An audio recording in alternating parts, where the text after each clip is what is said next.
آثار السجود. قال اللہ تبارک و تعالی فی مقام آخر انما یرید اللہ لیذہب عنکم الرجس اہل البیت ویطہرکم تطہیرا. صدق اللہ العظیم وصدق رسولہ النبی الکریم الامین. قال اللہ تبارک و تعالی فی القرآن المجید والفرقان الحمید ان اللہ وملائکتہ یصلون علی النبی یا ایہا الذین آمنوا صلوا علیہ وسلموا تسلیما. آواز بلند، محبت، ذوق، شوق کے ساتھ درود پاک. الصلاۃ والسلام علیک یا سیدی یا رسول اللہ. الصلاۃ والسلام علیک یا سیدی یا حبیب اللہ. الصلاۃ والسلام علیک یا سیدی یا رحمۃ للعالمین وعلی آلک واصحابک یا محبوب رب العالمین. درود پاک کی ایک فضیلت کو سماعت فرمائیے. معجم الکبیر کی حدیث پاک نبی کریم صلی اللہ علیہ وسلم نے ارشاد فرمایا. آقا فرماتے ہیں کہ جو ایمان والا دن اور رات میں مجھ پر تین دفعہ درود پاک پڑھتا ہے، یعنی 3 دفعہ دن میں 3 دفعہ رات میں درود پاک پڑھ لیا، فرمایا اللہ رب العالمین نے اپنے ذمہ کرم پر لے لیا ہے کہ اس کے دن اور رات کی خطاؤں کو معاف فرما دے. سبحان اللہ. تو اس محبت کے ساتھ کہ درود نبی پر پڑھتے ہیں حالات ہمارے سنورتے ہیں، تو اس نیت اور ارادے کے ساتھ 3 دفعہ درود پاک پڑھ لیجئے. الصلاۃ والسلام علیک یا سیدی یا رسول اللہ. الصلاۃ والسلام علیک یا سیدی یا جد الحسن والحسین وعلی آلک واصحابک یا محبوب رب العالمین. اللہ تعالیٰ کی حمد و ثنا اور نبی رحمت صلی اللہ علیہ وآلہ وسلم کی بارگاہ بکس پناہ میں ہدیہ درود و سلام پیش کرنے کے بعد اللہ تعالیٰ کا فضل و احسان، مالک کائنات نے اپنی رحمت خاصہ کے ساتھ ہم سب کو اس بابرکت محفل پاک میں شرکت کرنے کی توفیق عطا فرمائی. یقیناً ہمارے بزرگ سید شاکر حسین شاہ صاحب دامہ ظلہ دامہ فیوزہ، آپ کی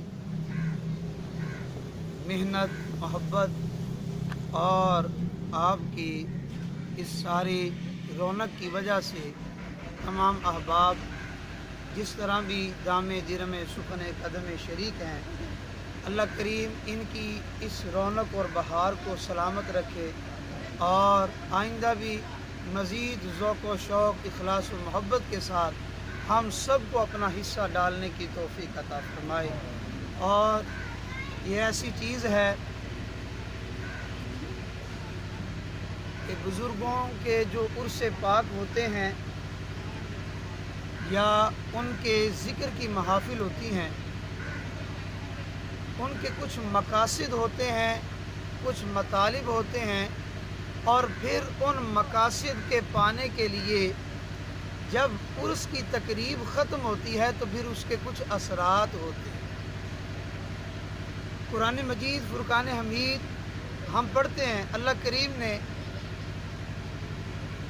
قرآن کریم کو بھی جب نازل فرمایا تو یہ نہیں کہا کہ اب قرآن آ گیا ہے تو جیسے چاہو پڑھو، بلکہ اس کے کچھ آداب مقرر کیے، اس کی کچھ کنڈیشنز لگائیں، کوئی صورتحال بنائی، کوئی حدود، کوئی قیود، کوئی لمیٹیشن بنائیں کہ تاکہ ان حدود میں رہ کر جب آپ قرآن پڑھیں گے تو قرآن تب آپ پر اثر کرے گا.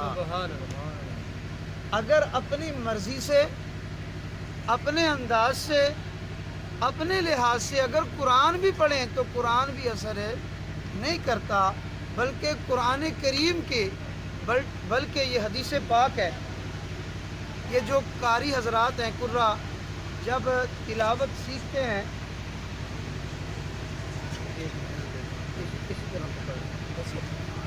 بہن تھوڑا جا پیچھے کریں. بسم اللہ الرحمن الرحیم. جب قراء حضرات علم قراءت کو سیکھتے ہیں تو ان کی سب سے پہلی جو کتاب ان کو پڑھائی جاتی ہے کہ قرآن کریم کو قراءت کے ساتھ، تجوید کے ساتھ اچھے لب و لہجے میں تلفظ سے پڑھنا کیوں ضروری ہے. سرکار علیہ الصلوۃ والسلام نے ارشاد فرمایا رب قارئ للقرآن والقرآن یلعن. ہم قرآن مجید پڑھتے ہیں لیکن اس کا اثر نہیں ہوتا، نماز پڑھتے ہیں اس کے اثرات نہیں ہوتے. میرے نبی نے اس کا بھی سبب اور وجہ ذکر فرمائی.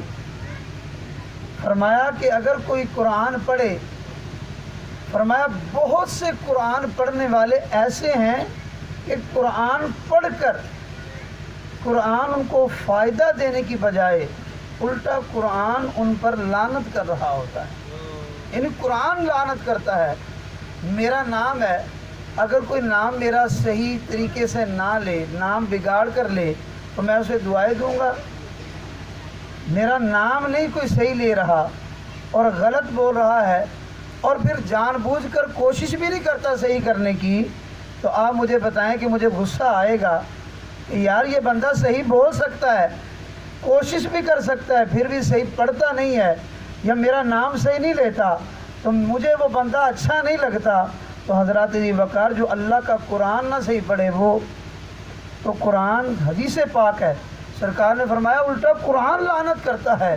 تو حضرات جی وقار یہ بات ہے کہ جب قرآن کو اگر ہم اس کی لمیٹیشن کے ساتھ، اس کے تمام تر حدود و قیود کے ساتھ نہ پڑھیں تو وہ فائدہ نہیں دیتا. تو بزرگان دین کے یہ مبارک عرس، ان کے محافل کے اندر اگر ہم آنے والے اگر قرآن و سنت کے مطابق نہ آئیں، نہ بیٹھیں، نہ سمجھنے کے لیے بیٹھیں اور اپنے آپ کو عقل کل سمجھیں گے تو یہ عرس کی تقریب کے اثرات ہمارے وجود پر مرتب نہیں ہوں گے. اگر ہمیں اثر چاہیے، ہمیں ان بزرگوں کے فیوزات چاہیے تو ہمیں پھر کوشش کرنا ہوگی کہ ہم ان بزرگان دین کی تعلیمات اور ان کی طرز زندگی، ان کی سیرت کے مطابق ان کے عرس کی تقریب میں آئیں تاکہ وہ خوش ہوں اور راضی ہوں کہ جو سلسلہ ہم نے شروع کیا تھا وہ سلسلہ مزید بابرکت ہوا چلا جا رہا ہے، رونق بڑھتی جاتی ہے اور ہمارے لگائے ہوا پودا اب شجر بار آور ہو گیا ہے. اب ان بزرگوں کا فیض ہمارے وجود پر مرتب ہوگا. لہٰذا بیان سے پہلے یہ بیان ہی ہے، یہ سمجھ لیں چند یہ بات بنیادی طور پر، کیونکہ سادہ سی باتیں ہیں، کچھ طرز تو مجھے نہیں آتی. عبداللہ بھائی تشریف فرما ہے، وہ بیان بھی فرما دیں گے، لیکن سادہ سی باتیں کہ ہم حدیث پاک ہے، نبی کریم علیہ الصلوۃ والسلام نے فرمایا کہ انسان کے جسم میں ایک ٹکڑا ہے، گوشت کا ٹکڑا، الا و ان فی الجسد مضغۃ. فرمایا کہ انسان کے جسم میں گوشت کا ایک لوتھڑا ہے، اذا صلحت صلح الجسد کلہ، کہ اگر وہ ٹکڑا صحیح ہو گیا تو سارے کا سارا وجود صحیح ہو جاتا ہے. اگر وہ وجود، اگر وہ ٹکڑا، وہ گوشت کا وہ حصہ خراب ہو گیا تو اس کا سارا وجود چاہے معطر ہی کیوں نہ ہو، چاہے وہ دنیا کی کوئی سی بھی عطر لگا لے، اس کے وجود سے وہ مہک نہیں آ سکتی جو انسان کے وجود کے اندر ایک ٹکڑا صحیح ہونے سے مہک آتی ہے. فرمایا الا وہی القلب، وہ دل ہے. اگر انسان کے جسم کے اندر جو ایک لوتھڑا جسے دل کہتے ہیں، اگر وہ درست ہو گیا تو اس کا سارا وجود درست ہو گیا، اور اگر وہ ٹکڑا خراب ہو گیا تو اس کا سارا وجود تباہ ہو گیا. تو صوفیہ کرام، بزرگان دین اپنی محفل میں آنے والے کے دلوں کو ٹھیک کرتے تھے. ان کی نیتوں کو، ان کے رویوں کو درست کرتے تھے۔ یہاں بیٹھنے کا اور کوئی مقصد نہیں کہ کوئی دنیا کا حصول ہو، کسی کی واہ واہ مقصود ہو۔ بزرگان دین کے حضور سے پاک حضور داتا گنج بخش علی حجویری رحمہ اللہ، وہ بھی اختتام پذیر ہوا کل۔ تو کیا مقصد ہے؟ لوگ کیوں اپنا پیسہ، مال، جان خرچ کر کے بزرگان دین کے عرس پر پہنچتے ہیں، ان کے قدموں تک جاتے ہیں؟ کیونکہ یاد رکھیے، یہ ہمارا آنے کا مقصد، ہم جب نماز پڑھتے ہیں ہم اپنے موقف کو، اپنے عقیدے کو دہراتے ہیں۔ عقیدہ کیا ہے؟ مولا اہدنا الصراط المستقیم، صراط مستقیم پر چلا۔ مولا صراط مستقیم کی دعا بھی مانگ لی، اب تو بتا بھی دے کہ صراط مستقیم ہے کیا؟ فرمایا صراط مستقیم کو ڈھونڈنا ہے تو اللہ والوں کو تلاش کرو، جن پر میرا انعام ہے وہ صراط مستقیم ہی ہے۔ میرے انعام یافتہ بندوں کا راستہ صراط مستقیم ہے، صراط الذین انعمت علیہم۔ مولا تیرے انعام یافتہ بندے ہیں کون؟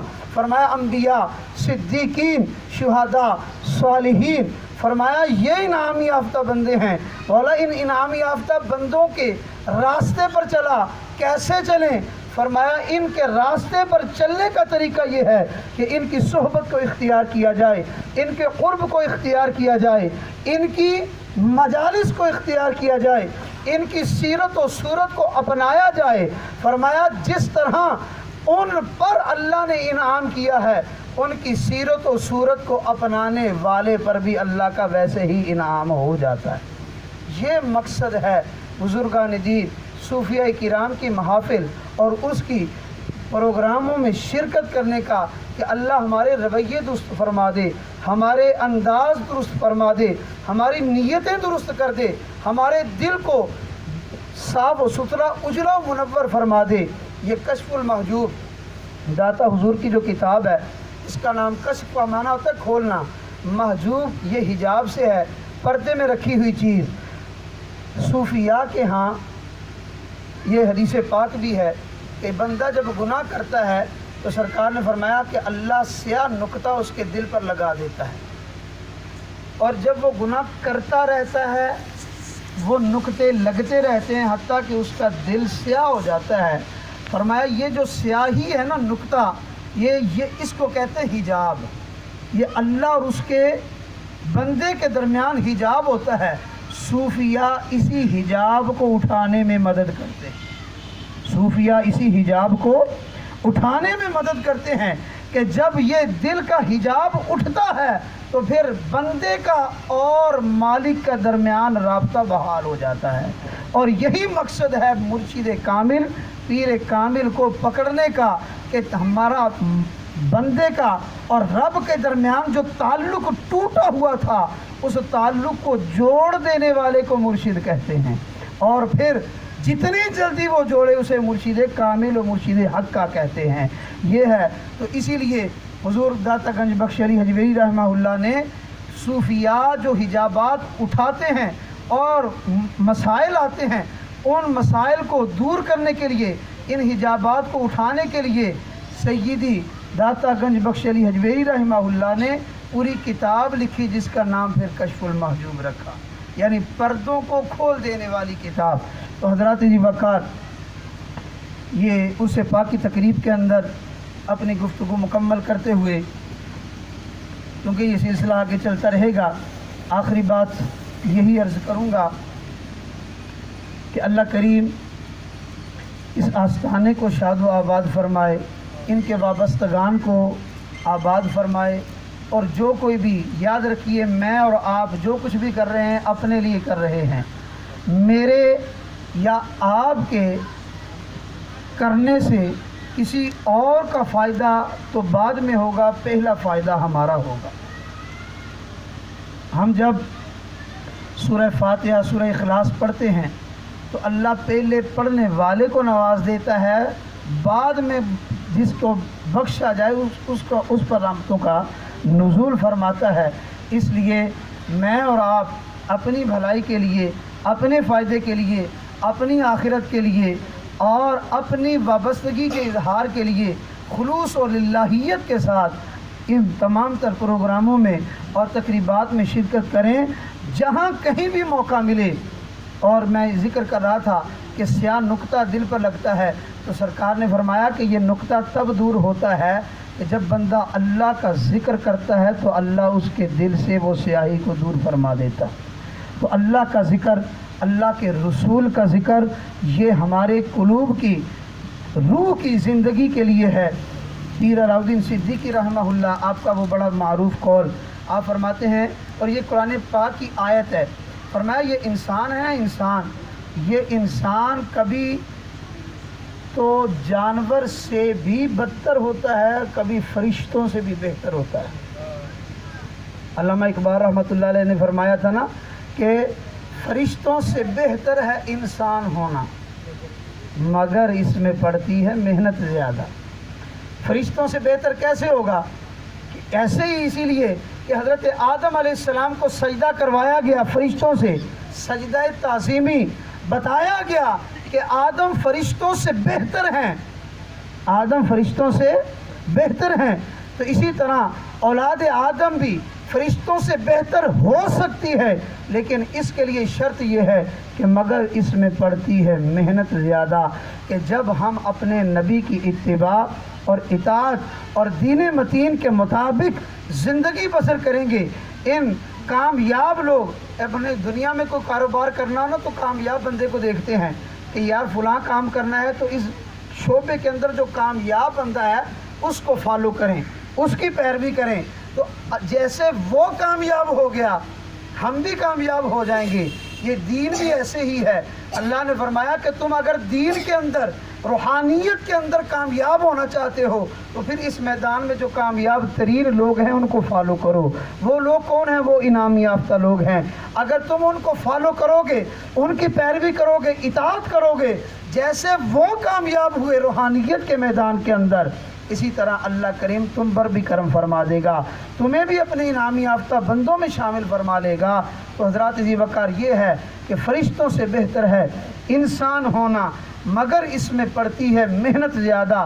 لیکن اگلے ہی مرحلے میں 9ویں پارے میں اللہ کریم نے فرمایا کہ جب انسان رسول اللہ کی غلامی سے نکل جائے، نبی کی غلامی سے نکل جائے، چاہے وہ مکے کا سردار کیوں نہ ہو اور عرب کے لوگ اس سے فیصلہ کیوں نہ کرواتے ہوں، فرمایا کہ جو رسول اللہ کا غلام نہیں ہے وہ جتنا مرضی پڑھا لکھا ہو، سیانہ ہو، اسے ابو جہل کہا جائے گا۔ یہ ابو جہل، ہم نے وہ مقام دیکھا ہے اللہ کے حکم سے، اب دیکھ کے آئے ہیں وہ جگہ۔ ابو لہب کوئی نکمے بندے نہیں تھے یا کوئی ان پڑھ اور جاہل نہیں تھے، عرب کے اس وقت کے پڑھے لکھے سردار لوگ تھے، لیکن جس کو رسول اللہ کی پہچان نہ ہوئی، فرمایا کہ اس سے بڑا جاہل کون ہے؟ وہ ابو جہل ہے۔ جو رسول اللہ کی پہچان نہ کر سکا وہ جاہلوں کا باپ ہے، وہ جاہلوں کے درجے میں ہے۔ اس لیے بظاہر وہ جتنا مرضی پڑھا لکھا کیوں نہ ہو، تو فرمایا کہ یہ جانور سے بھی بدتر ہے۔ اولئک کالانعام بل ہم اضل، فرمایا یہ تو جانوروں کی طرح ہیں بلکہ ان سے بھی زیادہ گمراہ ہیں، بدتر ہیں۔ تو اس واسطے اللہ کریم کی بارگاہ میں دعا ہے کہ رب کریم ہمیں ان انعام یافتہ لوگوں کے نقش قدم پر چل کر اپنے روح اور قلب کو سنوارنے، نکھارنے اور اجلا کرتے رہنے کی توفیق عطا فرمائے۔ یہ دنیا کی زندگی ہے، اس کے اندر کمیاں کوتاہیاں آتی ہیں، ہوتی رہتی ہیں، دن رات کے اندر خطائیں سرزد ہوتی ہیں، لیکن اللہ کریم نے یہ جو مواقع رکھے ہیں ان خطاؤں سے معافی مانگنے کی، گناہ ہو جانا یہ بھی انسان کی فطرت میں ہے، لیکن گناہ کے بعد نیکی کی اور توبہ کی توفیق مل جانا یہ مالک کی خاص رحمت ہے، یہ مالک کی خاص رحمت ہے۔ یہ جو عرس کی تقریبات ہوتی ہیں، بزرگوں کا ذکر ہوتا ہے، ان کا فیض شامل حال ہوتا ہے، تو ان کے ذکر اور ان کی وصال کے موقع پر جو تقریب ہوتی ہے اللہ کی رحمت خاصہ ہوتی ہے، یہ بڑا مبارک وقت ہوتا ہے کہ اللہ کریم اپنے محبوب بندے کے ذکر کی برکت سے آنے والے کی خطاؤں کو معاف فرما دیتا ہے۔ اللہ کریم ہم سب پر اپنی رحمتوں کا نزول فرمائے، اور ہمارے بزرگ سید ذاکر حسین شاہ صاحب دام فیوزہ، مولا ان کو تندرستی اور عزت و شان و وقار والی اسلام والی زندگی عطا فرمائے، تاکہ یہ سلسلہ اور یہ رونق بہاریں آباد رہیں، اور مولا ہم سب کے اس ذکر کی برکت سے ہمارے گھروں کو آباد فرمائے، مال و جان و شان تمام کو شاد و آباد رکھے، اور صحیح معنوں میں اللہ کریم ہمیں روحانی روح کی زندگی عطا فرمائے، کہ حقیقت جسم مرتا ہے روح نہیں مرتی، تو لہٰذا روح جب تک زندہ ہے، روح کی زندگی ہمیشہ کی ہے، مالک ہماری روح کو وہ جلا عطا فرمائے کہ مالک کریم دونوں جہانوں کے اندر مالک اس روحانی زندگی کو ہمیں جو ہے وہ صحیح معنوں میں باحیا زندگی عطا فرمائے۔ وآخر دعوانا ان الحمد للہ رب العالمین۔